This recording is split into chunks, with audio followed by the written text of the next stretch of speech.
Yo les Redis, c'est comment? Stadrit, muito bem? Ouais, moi ça va bien. En tout cas, moi je vais parler d'Arsenal. Qu'est-ce qu'on peut dire sur Arsenal? Ah les gars, les gars, les gars, les gars. La semaine elle est vraiment pas bonne.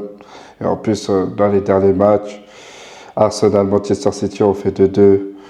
Après, peut-être on gagne à Bolton, mais vas-y, Bolton, on sait, c'est pas le Bolton qu'on a connu il y a des années. On met un 5-1.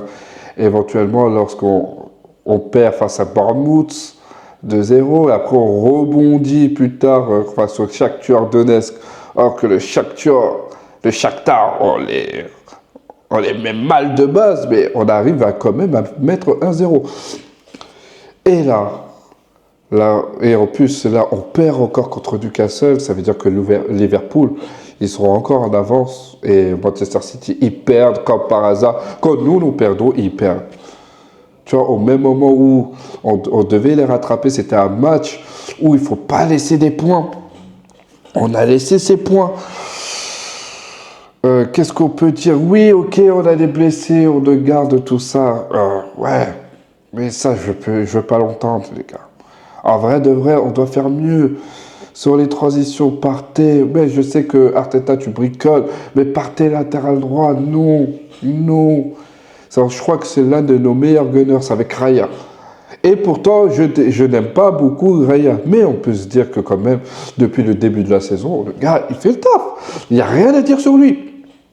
Tous les buts qu'on se prend, c'est que, voilà, c'est presque impossible de les avoir, tu vois.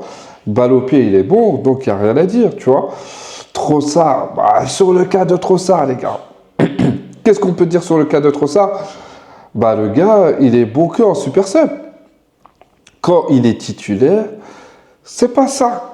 Quand il est titulaire, une fois surtout, il choisit ses matchs. Et contre Newcastle, moi, j'ai pas pu regarder le match, donc je peux pas vous dire voilà ce qui s'est passé. J'ai vu quelques résumés, mais moi, vous savez que je peux pas parler d'un match que je n'étais pas là, tu vois. Donc je peux pas faire comment je peux vous dire ça, un résumé d'un match que je n'ai pas vu.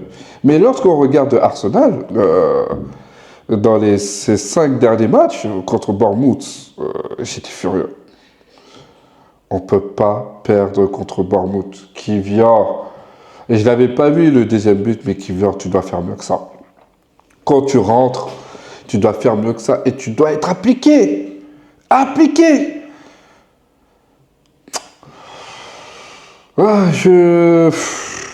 L'équipe, franchement, on peut toujours croire au titre. Il y a déjà des personnes qui disent ouais, non, mais Arsenal, c'est fini, tout ça. Ok, d'accord, mais sachez que Manchester City et Liverpool vont perdre des points. Si Arsenal se donne les moyens de gagner tous leurs matchs, même face à Liverpool, même face à City, je vous garantis qu'ils pourront être au titre. Ils vont perdre des points, ça c'est sûr. Rodri, par exemple, à Manchester City, Rodri n'est plus là. Ne sera plus là. Lui, je crois que c'est fin de saison. Liverpool, on peut les battre. Et si on avait eu Odegaard, si on avait eu Saliba, ces buts-là n'auraient jamais existé. Mais il y a quelque chose qui me trotte avec Arteta. Pourquoi tu es têtu, Arteta? Et c'est ça, j'espère que tu l'entendras. Pourquoi tu vas pas me chercher un attaquant de classe mondiale? Un Gyökeres, tu prends sa clause libératoire, tu le mets aux oubliettes. S'il veut pas venir, c'est une autre chose. Mais en tout cas, on a besoin d'un gars qui marque tout, qui est capable de débloquer des situations comme ça. Tu vois, contre des Newcastle, on sait que ça va être dur là-bas. Mais maintenant, quand ils vont revenir, il faut qu'on les tabasse aussi. Tu vois? Et pourquoi tu ne vas pas chercher un neuf cet été? Kai Havertz, c'est bien, c'est très bien. Mais c'est peut-être pas suffisant pour gagner la première ligue. Ce n'est pas suffisant, je pense, pour gagner la première ligue. Gyökeres, tu vas me le chercher, tu sors sa clause libératoire, tu le convaincs avec un bon salaire, tu vends les indésirables qui ne sont pas au niveau Arsenal, voilà. Merino, moi j'attends, je te laisse du temps Merino, je te laisse du temps, je vais te laisser du temps. Je ne vais pas te tirer dessus, mais il faut que tu fasses mieux que ça. Il faut que tu donnes ton impact aujourd'hui. Mais je sais que voilà, tu arrives de la Real Sociedad, c'est pas le même style de jeu. Mais éventuellement, là, tu arrives à Arsenal où le style de jeu est presque espagnol. Balle au pied, tout ça, le tiki-taka, voilà, la transition, tu fais les décalages et tu donnes les passes en profondeur. Et on sait que tu peux le faire. Mais tu dois faire mieux que ça. Après, les gars, ce qu'on va se dire, on va pas se le mentir, les gars, il y a un truc où que ça nous a tous... ouais, qu'est-ce qui se passe? C'est Edu. Maintenant, tout le monde le sait, Edu va partir, tout ça, mais qui va le remplacer? Je sais pas pour vous, les mecs, mettez en commentaire quel directeur sportif doit remplacer Edu. En tout cas, c'est lui, là, qui a mis qui a fait venir tous ces joueurs-là et qui a placé quand même Arsenal là où il devrait être, dans les premiers tableaux. Arsenal ne doit jamais jouer le deuxième tableau. Il doit toujours jouer le premier tableau. Et là, on voit quoi? On voit que il a, comment je peux vous dire ça? Il a démissionné avec tous les efforts qu'il a fait. Moi, pour moi, c'est dingue, les gars. Ah, c'est dingue. Après tous les efforts qu'il a donnés, bah, en tout cas, on remercie Edu. On te remercie que voilà, tu nous as donné les très bons joueurs pour se relever. Tu en as viré aussi ceux qui étaient le plus indésirables, ceux qui n'étaient pas au niveau, ceux qui n'avaient peut-être pas le caractère qu'il fallait pour perdurer à Arsenal. Mais éventuellement aussi, ça va être très dur de le remplacer. Les gars, mettez en commentaire quel directeur sportif que vous pouvez mettre directement pour remplacer Edu. Mais ça va être compliqué, ça va être compliqué. J'espère que ça ne va pas ternir quand même, voilà, l'ambiance des joueurs. Parce que là, c'est au très mauvais moment. Là, c'est une mauvaise passe où on n'a pas eu ça.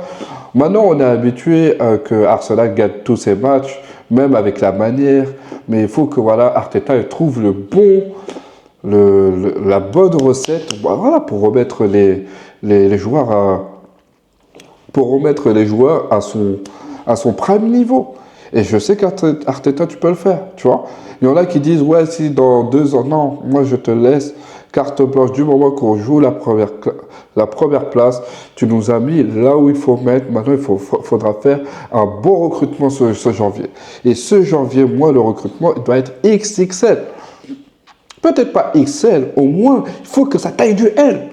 Tu vois, du L où on se dit, ouais, mais va me chercher un attaquant. Va me chercher un attaquant. Va me chercher peut-être un ailier qui est capable. La défense, c'est bétonné. Gabriel, comment il s'appelle, Saliba, Jurgen Timber, Calafiori, c'est bon.